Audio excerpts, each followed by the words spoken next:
175 days.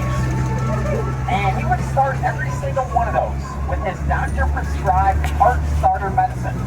That was one shot of bourbon, a tall glass of fresh squeezed Florida orange juice, walk 10 blocks, 120 paces a minute, go back to Little White House and start his day.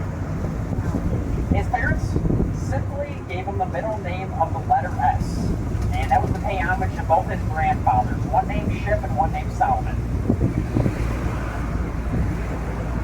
But as we continue down Truman, up to the right, you will find a long block fence, and just beyond it is St. Mary's Star of the Sea Basilica. There was a nun that lived here, Sister Louise Gabrielle, and she would live through 3 hurricanes, all of them deadly, latest of which 1919. And she felt she just had to do something about it.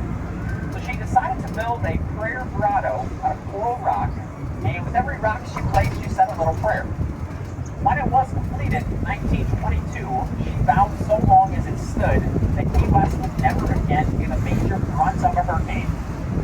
And just a moment here to the right in the distance in the grass, you're going to have a great view of that prayer grotto that is still standing today.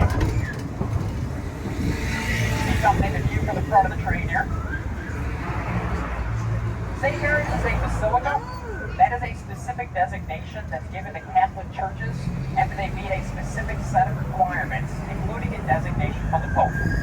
There's 2 different types, a major and a minor. St. Mary's is a minor basilica.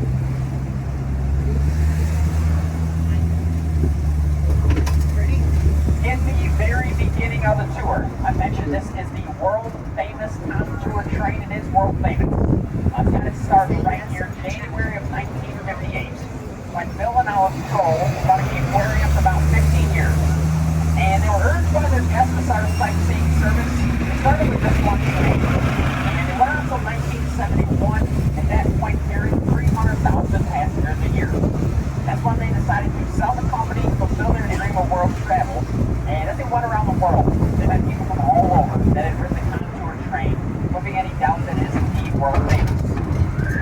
And if you're wondering what this contraption is here in the front that's powering us all through the streets, this is a modified CJ5 Wrangler.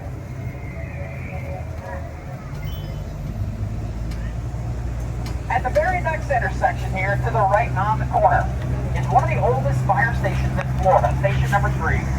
First off service 1908, continued all the way till 1998. Initially, there were 12 paid firemen, 200 volunteers. Today, the building is home to the Key West Museum of Firefighting. And among the things they have inside is a 1929 fire engine and a 1906 cemetery bell. So with the cemetery bell, each section of the island was designated a number. A fire broke out in section 3, they just rang that bell 3 times to alert the fire station. Unfortunately, here we're going into just a little quiet zone. It's